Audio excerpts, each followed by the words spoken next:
Okay, this is not an easy place to find. We're up here on KIrkconnel Moor, which is to the north of a little village called Twynham, near Kirkconnel. Very brackeny covered hill nowadays. The reason we're here is because of this monument.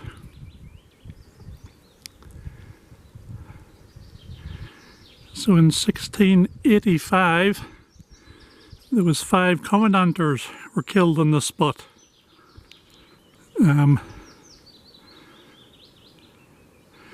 Covenanters, they rejected the notion that they should have to swear the king as head of the Presbyterian Church. The king didn't take lightly to this, and for the best part of 30 years, Covenanters were hunted down and basically executed if they didn't accept the established religion of the time.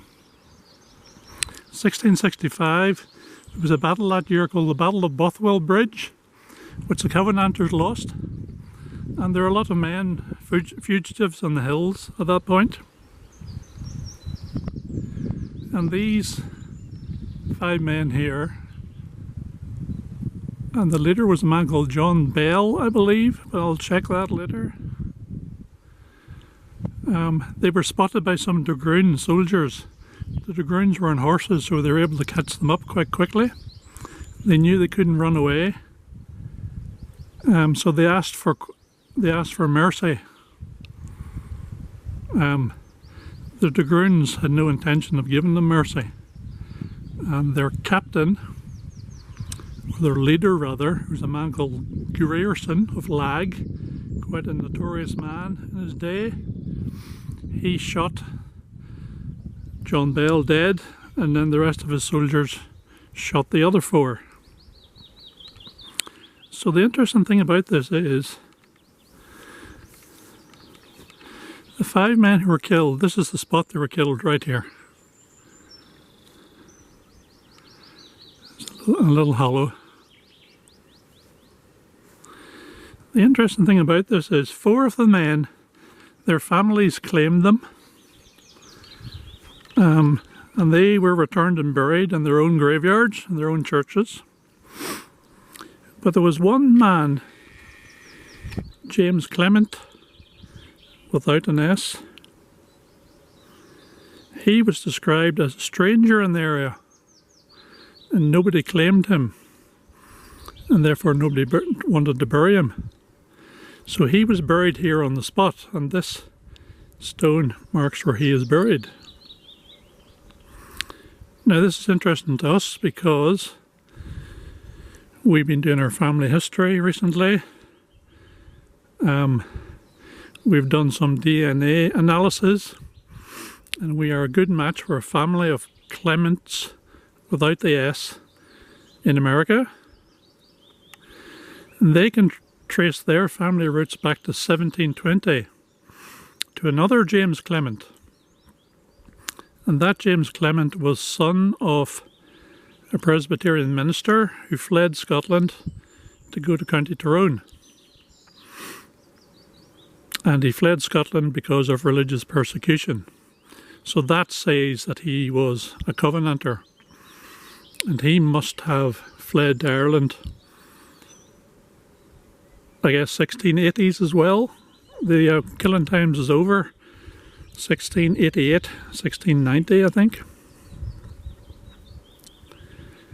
Anyway, it's got me thinking. Nobody knows who this man here, James Clement, is, but he could well be a relation of ours. He may well have known or been related to the minister who came across to Ireland. He was fleeing as well. This man didn't get a chance to flee, he was just captured and shot. So there's an outside chance that this man is a relation of ours. And it's interesting because lots of people are born and live and die and are buried, and we never know their names. James Clement was buried here 350 years ago. And we know his name, but we have no idea where he comes from, because no one has ever claimed him. There's an interesting part of this story.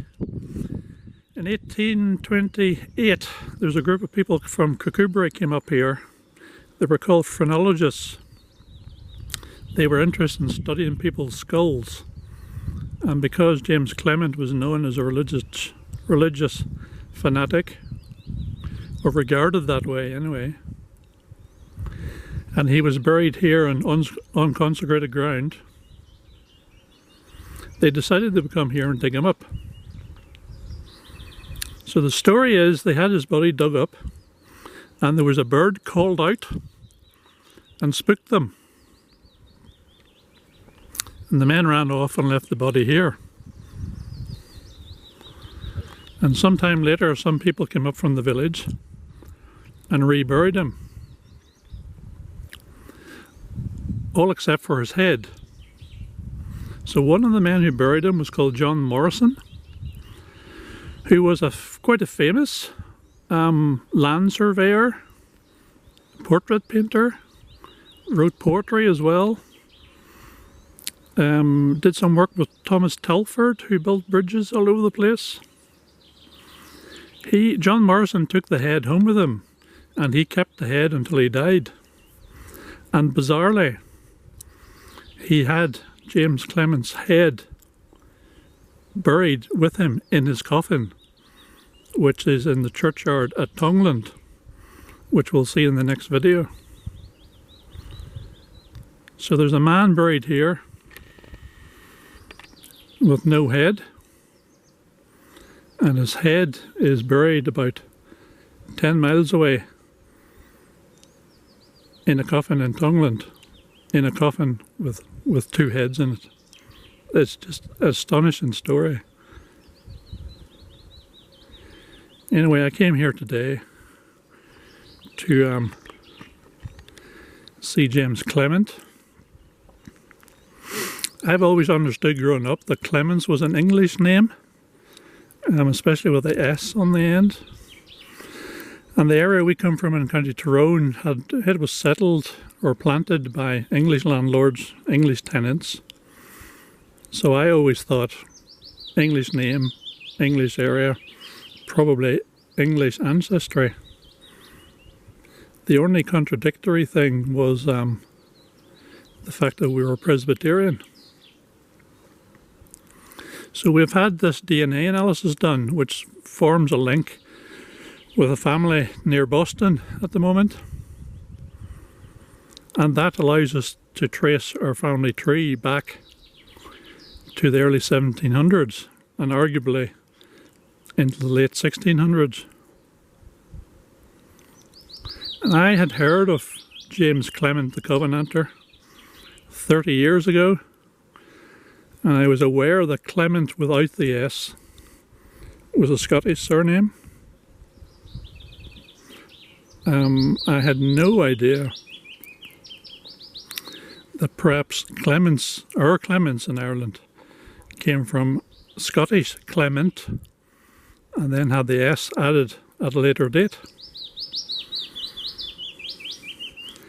So in the last few years I've come to realise I'm more Scottish than English. There weren't very many Clements around in Covenanter times. There are just 4 in the genealogical index. So it just makes you wonder, do we have a connection with this man here or not? I decided I would leave something today just to show I've been here. So I've left 6 little pebbles from my grandfather's grave. So that's to represent one of each of the children in our family.